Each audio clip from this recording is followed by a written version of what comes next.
And Jill, one of the things that I noticed that I think really informs your thinking on a lot of these things is that we have moved from mid-cycle to late cycle. That's the stock market itself? That's the economy? That's both? Explain that, and what are the implications if this is now late cycle behavior?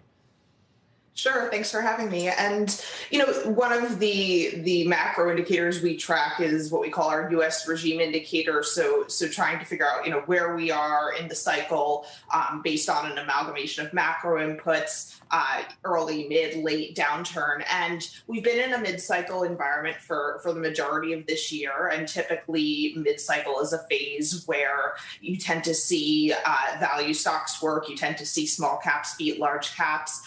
But now a lot of the macro data has kind of started to decelerate. We've seen that indicator come down off of record highs for the last 2 months. So in a late cycle backdrop, typically what works is, quality, lower risk tends to work. You do still see value tend to work in early parts of that, but it is an environment where small caps and value work less consistently. So one of the reasons that we still like these styles today, even if we're moving into more of a late cycle backdrop, is really we found that rising versus falling COVID cases have been a bigger determinant of style and size rotations this year than the macro or the regime. So I think if we are in a place where Delta variant is getting better, things are getting better on the COVID front, then we could still see small caps and value work in the coming months. What is late cycle a reflection of an economy that has been doing pretty well for a while and finally starts to get overheated to where you need interest rates to go up? Because interest rates are so low, I would think that previous late cycle behavior, that it would have happened with rates at much higher levels. And if they're so low right now, I don't know if you'd see the typical late cycle behavior because rates are so low to start with. Right.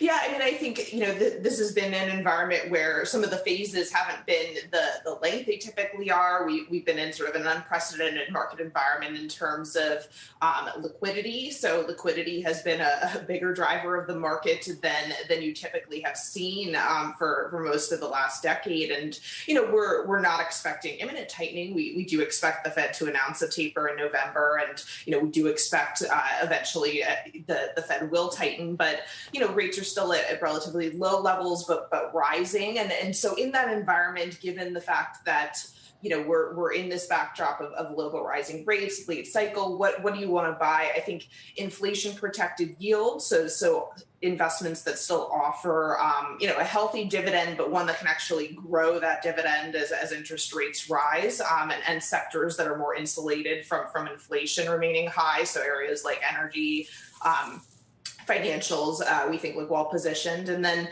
small caps over large caps, we still like. I think, some of the more domestically oriented areas tend to look more attractive right now in our view. And, when we think about long-term investments, another thing that we found is that, given where valuations are today of equities, and valuations don't tend to tell you much necessarily about what's going to happen to the market in the short term, but long term, we found they're very predictive. So valuations today, where small caps are still relatively cheaper, would suggest that you could still see healthy annualized returns for small caps if you're a long-term investor, mid to high single-digit annualized returns, versus for large caps, given how extended valuations are, we could see more flattish returns over the long term.